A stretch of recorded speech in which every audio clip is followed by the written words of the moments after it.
Olá, meus irmãos, boa noite, a paz do Senhor Jesus, que Deus abençoe a sua vida abundantemente, que a mão poderosa do Deus da Bíblia, Ele toque na tua vida para te abençoar, para suprir as tuas necessidades. Estamos aqui mais uma noite para orar em teu favor, para clamar a Deus em favor da tua vida. Eu gostaria que você ficasse conosco. Nós hoje estamos dando continuidade à história do rei Ezequias, o qual ele assumiu o seu reinado numa situação muito complicada, mas muito complicada, o qual o seu pai Acais havia desagradado a Deus, havia deixado de servir a Deus, e foi dessa forma, com o templo fechado, a igreja fechada, o povo já não congregava, já não havia mais profeta, já não havia mais os sacerdotes, já não havia mais os levitas, e foi assim que Ezequias assumiu o reinado. E Deus foi com Ezequias por causa das atitudes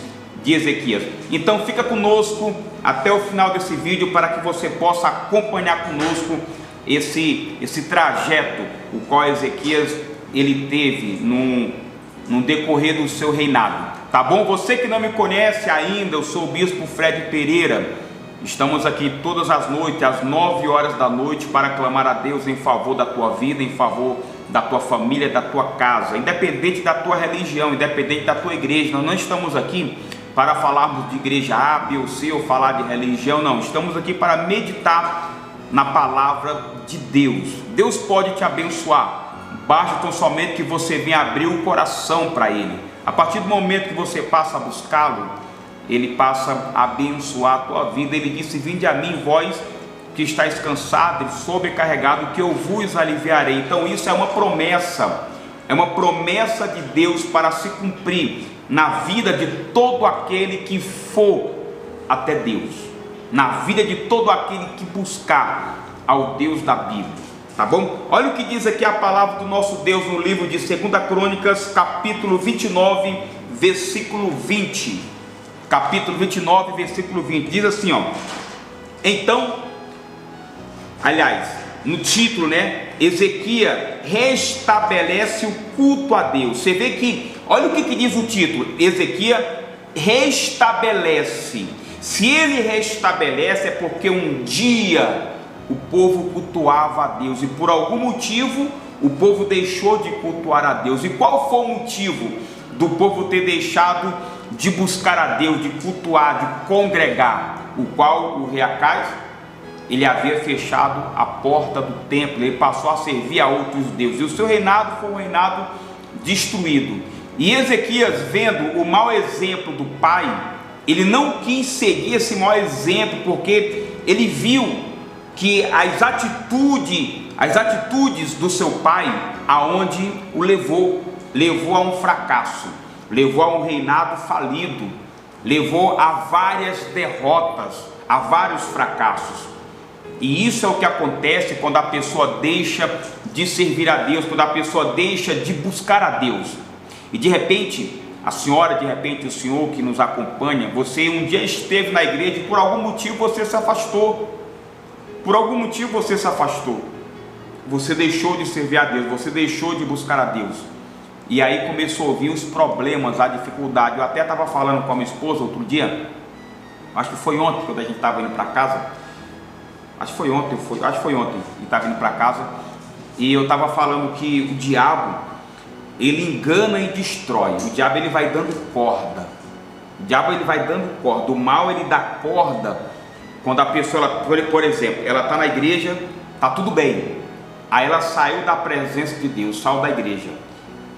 Aí tudo continua bem, e o mal coloca uma sensação de bem-estar, e ela diz assim: tá vendo, eu saí da igreja e tá tudo bem, não aconteceu nada, tá tudo bem. O mal, ele vai dando corda, ele vai dando corda, depois ele puxa aquela corda, e aí o problema se alastra na vida da pessoa.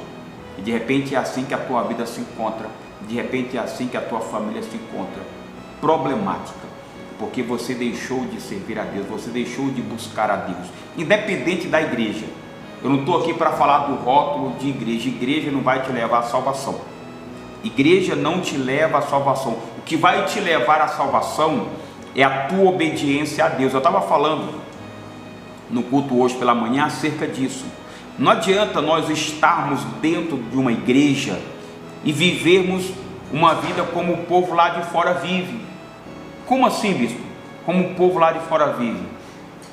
Vivendo na prostituição, no adultério, vivendo numa vida totalmente contrária o que diz a palavra de Deus, embora ela esteja dentro da igreja. Tem muitas pessoas assim, que estão dentro da igreja, mas ela não traz as características do seu pai, que é Deus, porque na verdade o filho, ele traz as características do pai. Então, se a pessoa ela é filha de Deus, ela se considera filha de Deus, então ela vai trazer as características de Deus, que é o seu pai, é o temor, é a obediência. E se ela não se ela não traz as características do pai, é porque ela está distante de Deus. E de repente é assim que a sua vida se encontra. Enfim, vamos aqui, olha o que diz aqui, ó. Ezequias restabelece o culto a Deus. Se ele restabelece, é porque um dia o povo cultuou, um dia o povo esteve congregando, um dia o povo estava buscando a Deus, e por algum motivo. Qual foi o motivo? Acais fechou a igreja, fechou os templos, não havia mais sacerdote, não havia mais os levitas, não havia mais os profetas, porque ele deixou de servir a Deus para servir a outros deuses. E diz assim, ó: então o rei Ezequias se levantou de madrugada, reuniu os príncipes da cidade e subiu à casa do Senhor.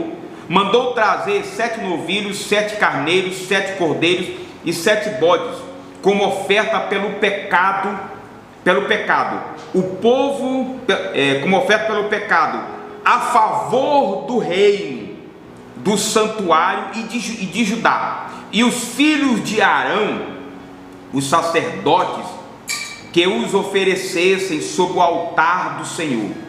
Mortos os novilhos, os sacerdotes tomaram o sangue e aspergiram sobre o altar. Mataram os cordeiros e aspergiram o sangue sobre o altar. Também mataram os cordeiros e aspergiram o sangue sobre o altar.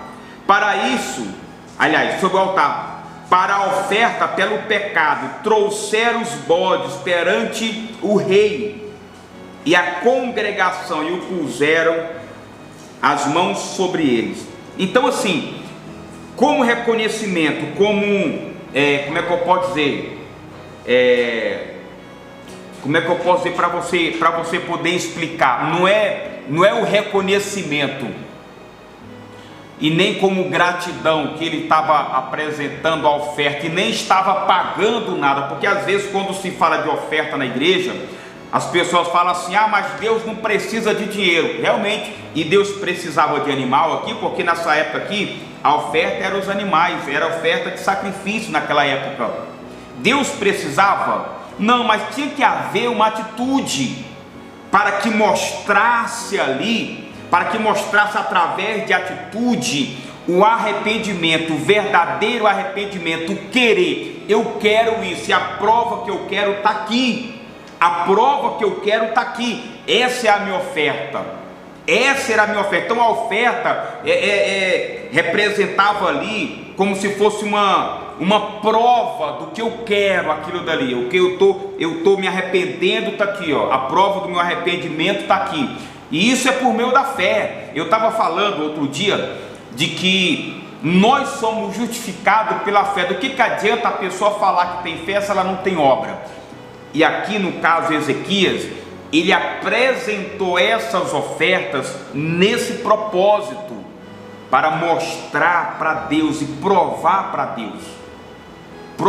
Deus com atitude, com obra, de que ele iria fazer ali diferente do que o seu pai havia feito.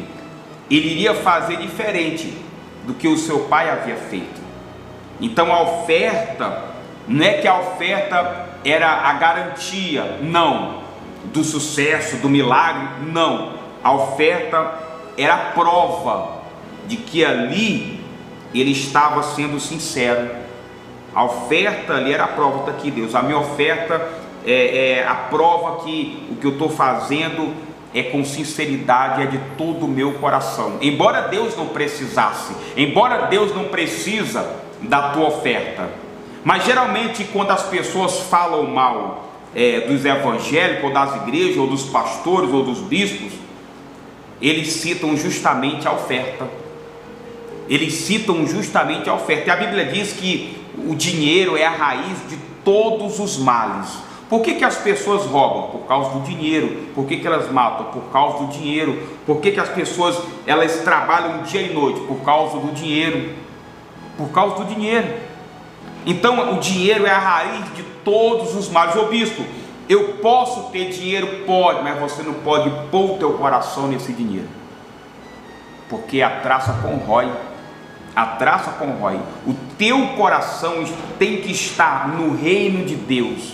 O teu coração tem que estar em buscar o reino de Deus, que é o bem mais precioso, porque é a vida eterna. O dinheiro acaba, a vida eterna não. Um dia, eu sempre tenho o costume de falar isso. Um dia todos nós vamos morrer. A senhora que está me assistindo vai morrer. Você vai morrer, o senhor vai morrer. Você já imaginou para onde vai sua alma? Eu falei outro dia na igreja, você quer ter noção? Você quer ter noção como que é o inferno? Você quer ter noção como que é o inferno? Quando terminar aqui essa live, vai lá no teu fogão, acende aquela boca. O fogão sempre tem uma boca maior. Acende aquela boca maior, ou pode ser a menor também. Acende ela, bota no fogo mais alto e deixa a tua mão ali no fogo durante 10 segundos. Coloca a tua mão e conta 1, 2, 3, 4, 5, 6, 7, 8, 9, 10. Deixa 10 segundos apenas. Você vai ter noção. Você vai ter noção. Se você aguentar 10 segundos, tua mão ali no fogo, dentro do fogo, se você aguentar 10 segundos, você vai ter noção como será o inferno. Sendo que será 1000 vezes pior do que a dor que você vai sentir ali naquele fogo, porque é um fogo sobrenatural. É um fogo sobrenatural. E se você chegar para qualquer pessoa aí na rua e perguntar: vem cá, você quer ir para o céu ou para o inferno? Ele vai dizer o que? Eu quero ir para o céu. Se você chegar num pé de um balcão desse aí, de um bar, se chegar para um bêbado e perguntar: vem cá, você quer ir para o céu ou para o inferno? Eu quero ir para o céu. Ele vai, todo mundo quer ir para o céu. Mas para você ir para o céu, você tem que fazer por onde. Se você não fizer por onde, você não vai. Se você não fizer por onde, você não vai.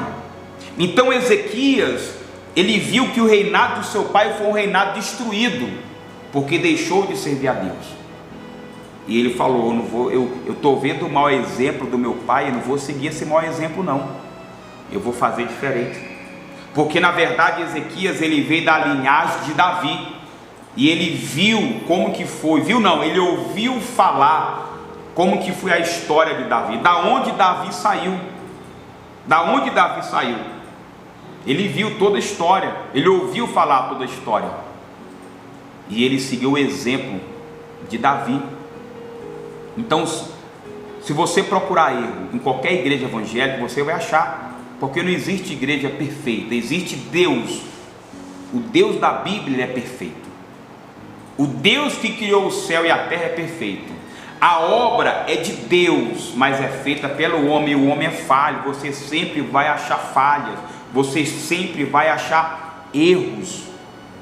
Procure uma igreja que você se identifique, passe a congregar e passe a obedecer a Bíblia. Você tem que passar a obedecer a Bíblia, não é pastor A, B ou C, não, passe a obedecer a Bíblia. Às vezes as pessoas vão falar de Bíblia para você, e você vai dizer assim: ninguém discute religião. Realmente, a Bíblia diz que aquele que se diz ser religioso está enganando a si mesmo no seu próprio coração.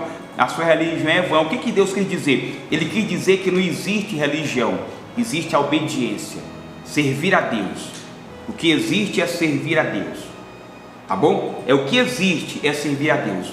Nós trouxemos aqui hoje, nessa noite, para você, quando Ezequias ele restabeleceu o templo, abriu o templo, chamou o povo para congregar, os príncipes, e ali apresentou oferta pelo pecado.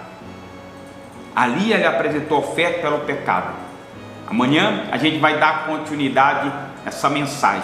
Vamos orar, vamos falar com Deus. Eu quero profetizar na tua vida no nome de Jesus. Meu Pai, em nome de Jesus, eu não conheço a dor ou o problema, se essa pessoa está passando por algum problema. Eu não conheço, mas o Senhor sabe, Senhor.